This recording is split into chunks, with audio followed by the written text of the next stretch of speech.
the Transform Your Relationships show. I'm Laura Rubinstein here with the amazing and wonderful Dr. Rhoberta Shaler. Hi, Rhoberta. Hello, Laura. What a wonderful world we live in, full of possibilities. So, we're going to talk about those possibilities and how they can be very directive or very overwhelming. What do you think? Oh my gosh. Well, living in possibilities is access to freedom from spinning in the chaos like we talked about last week or last time. I think it's really a great tool, and it has its ups and its upsides and its pitfalls. So we'll talk about both of those. But in general, when I learned about living in possibility, it opened a whole new world. To it was something else, somewhere else to go, somewhere else to look for, because if you're stuck in this one track mind, it's just can go in bad neighborhoods. Well, yes, and it can cause you to eliminate a lot of things because you've been taught that this is the right way. This is what you're supposed to do. And we inherit, adopt, and adapt so much from our parents that it's important to look back and say, is that my stuff? Is that what I want? Is that where I want to go? How does this suit me and my evolution? And we want to be making decisions about our possibilities based on our own values, not someone else's.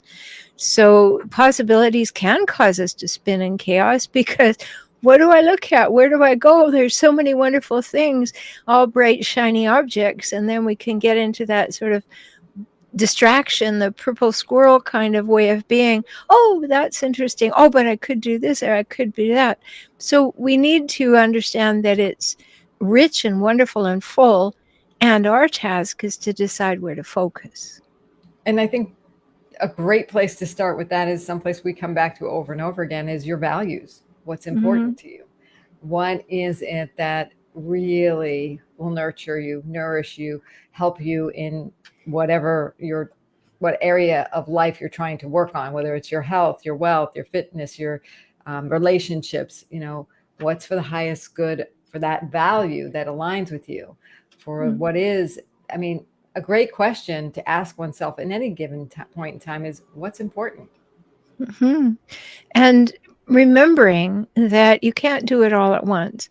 I remember a book that was very popular in the 80s, and it was called You Can Have It All by Arnold Patent. And I read that book and I thought, oh, that's promising people so much. So I started saying, yes, you can have it all, but not all at the same time. Right. Right. So we get into that kind of rushy thing.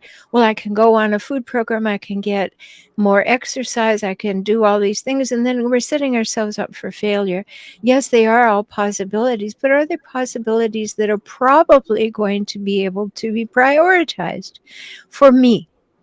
Yeah, they're all wonderful, but if I can simply reduce my ice cream intake down to something relatively reasonable, maybe that's a worthwhile goal, while at the same time I'm going to walk an extra half mile a day. Instead of saying, I'm going to do a marathon and I'm going to lose 50 pounds in the next 20 minutes, we have to be realistic. The Right. possibilities are there, but what are the possibilities that are probable for us if we Right. focus on them? So living in possibilities means knowing your limits, knowing your time, your boundaries, your values, and then putting things into priority. What do you want to do now? And you can do it all, but you do need to make a choice. And we did a whole thing on decision making. So, Yeah. uh, you know, eh, making choices. If you don't think about them as right or wrong, you just think about them as taking you down an avenue. You can always change and turn around, do a U-turn if you need to, or back up and choose another, you know, fork in the road. As Yogi Berra says, when you see a fork, take it. Yeah. Yes, and we can laugh about that, but that's how some people feel. They're like, which way should I go? Right. And we have to know, well, who are we right now, and what's at the top of our values, and what would we like to spend our time doing? If you are a young parent with children that are very, very busy and you're busy and keeping up with the children and just trying to manage the home, it may not be the time to create some kind of goal where you're going to do a triathlon, because it's not going to fit. And this idea, well, I should be able to, leads us to this idea of entitlement. I should be able to do that. And we have to take responsibility for the choices we've already made. I've chosen to bring children into the world in that case. I've chosen a career. I've chosen to stay home.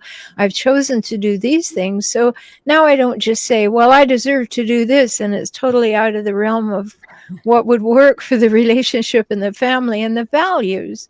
So we have to be mitigating ourselves in that way to say, at this age and stage, what actually fits, what's a little bit of a stretch, but is not going to put everything off the rails. Right. There's always room for possibility, regardless of your responsibility. And not regardless, but including your responsibility, right? So it sounds like, if you have made certain choices, then given those choices, the question is, what is the possibilities? What are the possibilities?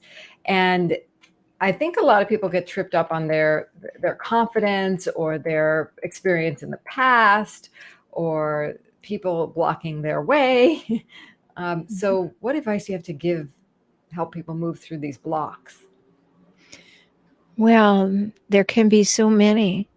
Maybe you've been told by your parents that you're reaching too far. Why can't you be satisfied? Or maybe you've been told by your parents, you're limiting yourself and you could be doing so much more. So you have to look at, where did I come from and what are my expectations of myself and life, and work from there, because you may have some limiting beliefs. And if you have limiting beliefs and you're trying to look at endless possibilities, you're going to have a mismatch. So start from where you are. What would be a stretch for me? Would it fit into my present circumstances? And is it in alignment with my values? And that's not something that you do in an instant. Unless you've done the work to figure out, what are my values? What kinds of decisions have I made? Are there any I want to change in order to embrace something new? That's what an individual can do.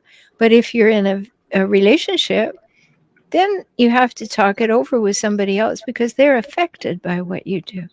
Yeah. So those are good starting points.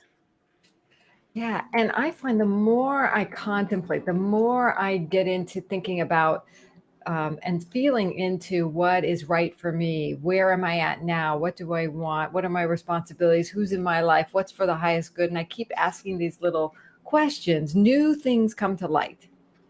New possibilities come to light. Oh, there's just, it's like it was right here, the answer, and I couldn't see it because I was just a little ahead of myself. But I backed up and I'm like, oh, there's the parking space. There's the, possibility for me to have more freedom, more fun, more whatever it is I'm looking at, more health. And it doesn't have to be like this big boulder in the way. Yeah, that reminds me of something that I did a long time ago. I went to this wonderful seminar where I spent a week with 100 thought leaders. And I was really excited because the woman who wrote the book, The Aquarian Conspiracy, was going to speak there. And so she said something that really struck me and has stayed with me forever. And this saying that parents have and other people have, and they say, if it's worth doing, it's worth doing well. So you can't take piano lessons because you can't just try it out. You got to stick with it. You can't just play around at basketball. You got to either make a commitment, But if we look at this idea, she posed this question: if something is so worth doing, why isn't it worth experienced half-assed? Why not try it? So we remove the idea of perfectionism and the have to and the must, and say, well, let me try it. And I'll give you an example, Laura. My eldest grandchild, he is musical, and he didn't know what instrument appealed to him. And so I applied that idea, and I said, okay, I will set up a contract with a place that rents musical instruments. And you have the right to change instruments every 3 months until you decide what you want, and then I'll buy it. That freed him up. He didn't have to make a commitment. He didn't have to make a decision. It allowed him to say, I don't like this for these reasons. I'd like to try that. And eventually he found his instrument, which was great. But if it had been the other thing, like my mother said to me, well, we rented you a piano, and if we ever have to tell you to practice, it's going back. Yeah, there's No different. possibilities, No right? possibility. We definitely want to live in possibilities. And I heard a similar quote, except kind of the opposite. And really, I heard that was it Walt Disney who said it? Maybe not. But anyway, anything worth doing is worth doing poorly at first. Because Exactly. we Yeah. can't expect to be good at it. I once had a conversation with someone. She's like, I'm not going to try hard to do art. I'm so good at this other thing in my life that if I'm bad at something to begin with, it'll crush my ego or, and I'm like, oh, bummer. You can't go there and play like a kid and be in possibility because you're not going to be good typically at something right off the bat. What's, that you've never done before. Right. But you have a Yeah. kind of an interest in, and you might find that you like after all, and And it why might bring. shouldn't you experience it? Why Yes. shouldn't you just have the experience Yeah. and And see? I think that brings us to this topic. What is the difference between expectations and possibilities? Mm-hmm. Well, possibilities get shut down by expectations in many cases. Yes, they do, right? Because you'll immediately start arguing for the limitations in your head. Richard Bach wrote a book called Illusions, and in that book he said this: argue for your limitations, and they're yours. So as soon as you start saying, well, I can't because, you have to ask yourself, am I arguing for my limitations, or am I refusing to see I could create a new pathway? Yeah. And when an expectation isn't met, you're disappointed. When a possibility doesn't happen, it's still a possibility. That's true too. Yes. Right? Yeah. Well said. Like, yeah. It doesn't kill it. No, it's It's still just, possible. It's just not yet. If you had an expectation it was going to happen at this point, great. If it's and then if it's not now, it might be something else, or not this way. It might be something else. So possibility leads to possibility, leads to possibility to possibility. And I just love that concept of like, okay, so if I'm feeling stuck, if I got into my disappointment expectation mode, then I can flip out of it by saying, well, what's possible? mhm. What You could I know, do now? what could I do now? What might have opened up as a result of what, and like you always say, for what might this be good, right? Mm-hmm. Yeah. So I love this uh, perspective changer. And when your perspective changes, answers are in front of you. You just have to ask the right question. So I like the opportunity. I take the opportunity to ask questions of myself that, when I catch myself, become these curiosity questions versus like questions that put the brakes on the brain. Like, why can't I do this? Instead, I wonder how I can do this. The brain Yeah. is like now looking for that answer, and the Mm-hmm. answer can then be seen if you ask the question. And that's how I like to do my contemplation and inquiry, is like ask a question, ask another question, just keep the questions on the curious side. Like, I wonder, Mm-hmm. just add Mm-hmm. that I wonder statement in there, and it takes you into that realm of what's possible. And you can also play with it in another wise way, is to say, what if this were possible? What if this happened? What would I think? How would I feel? And you can take yourself on a little journey to say, oh, that's not as exciting as I thought it was. Or, that might be good for another time. It's really not good for me now. Instead of being so directed that I have to make a decision. I think one of the things that we do, Laura, when we start even thinking about endless possibilities, or we start making a plan, is we think that it has to go in big chunks. And we've talked about it so often. I call them TTDCs, do things in teeny tiny doable Oh, chunks. chunks. I love that. So that we have this idea like, okay, I can try it. I can put my toe in the water. I don't have to jump in. I don't even know how to swim, and I'm going to jump in and say, how am I doing so far? Do I like it so far? No, I'm petrified. But if I had started just getting used to the water, and then the playing in the water, sitting down in 5 inches of water, and I became accustomed to it. I like this, I don't like that. Maybe I could go more in that direction. And we're kind to ourselves, and we we don't force things upon ourselves, and we don't have that rigid mindset we talked about at the beginning. Like, you got to do it. You're there, and if it's worth doing, it's worth doing well. All of that. No, it isn't. It may become worth doing well because you love it, but it isn't inherently worth doing well. Just because somebody else does it well doesn't make it worth doing well for you. Yeah, don't use other people's words and language, and even the little words and language, against yourself. Be kind. Do say nice things.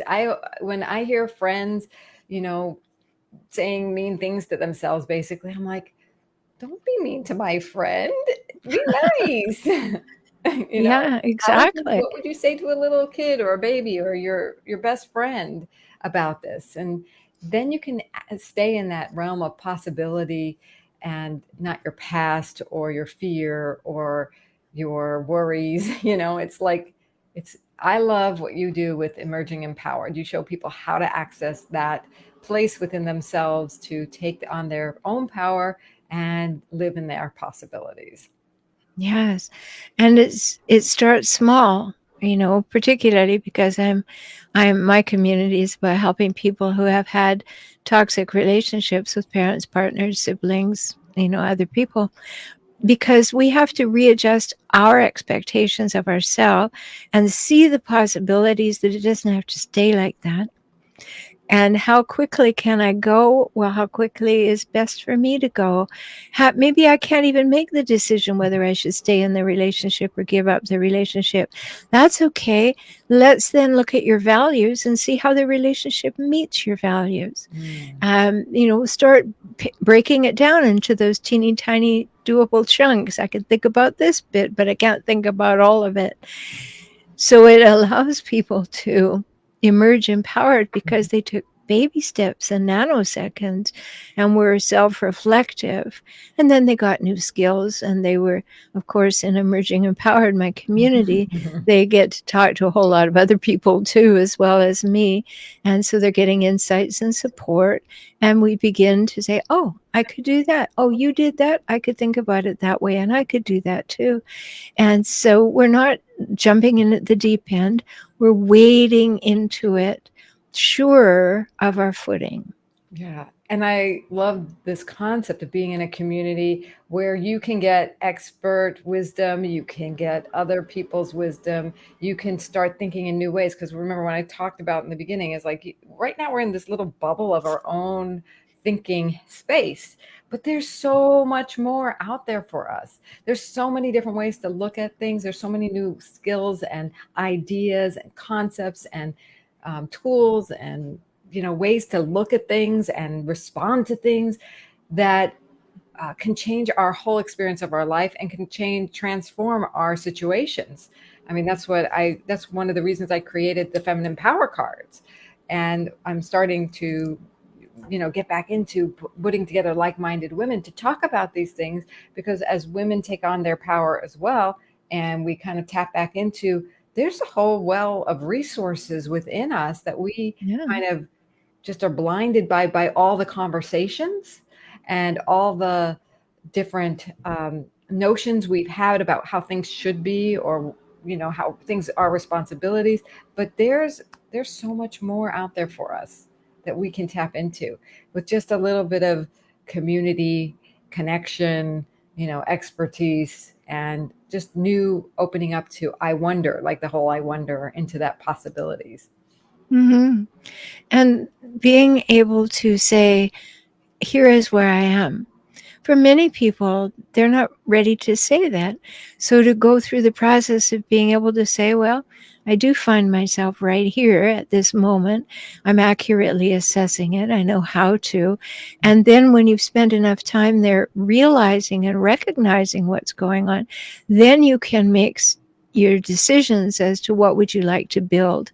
And then you can rebuild your life in that image. And so for the people in Emerging Empowered community, we have to look at, do you want to leave? Is that what's going to be the most important thing? What are all the things that you have to think about? Your children, your finances, your living accommodation. How do we slowly wade through all that water until we make a decision to dive out of the relationship? And then what waters are we diving into? To be prepared to know what that looks like, what that's going to call forth from us, and know what resources we need in order to do that. So getting away from this idea of instantly saying, oh, I'm going to go in this direction and do all of this, to saying I could, or as you say, I wonder if I did this, how would I feel? And be gentle with yourselves. Just be gentle with yourselves. There's so much harsh expectation in life. So when you're talking to yourself, as Laura said, be kind to yourself. When you're saying, I could, I'd like to eradicate the word should out of our lexicon. These are all possibilities. I could do that, but perhaps not now, or perhaps it's not really for me. It's just something that I appreciate. And being self-reflective enough to know what's best for me next, and get help if you need it. Amen. Love it. May you live in possibilities and come back to that. And if you need support, we're here for you. Thank you, Dr. Rhoberta. We will be back in a few weeks with more stimulating, transform your relationships conversations. We will for sure. Thanks, Laura. Bye-bye, everyone. Bye.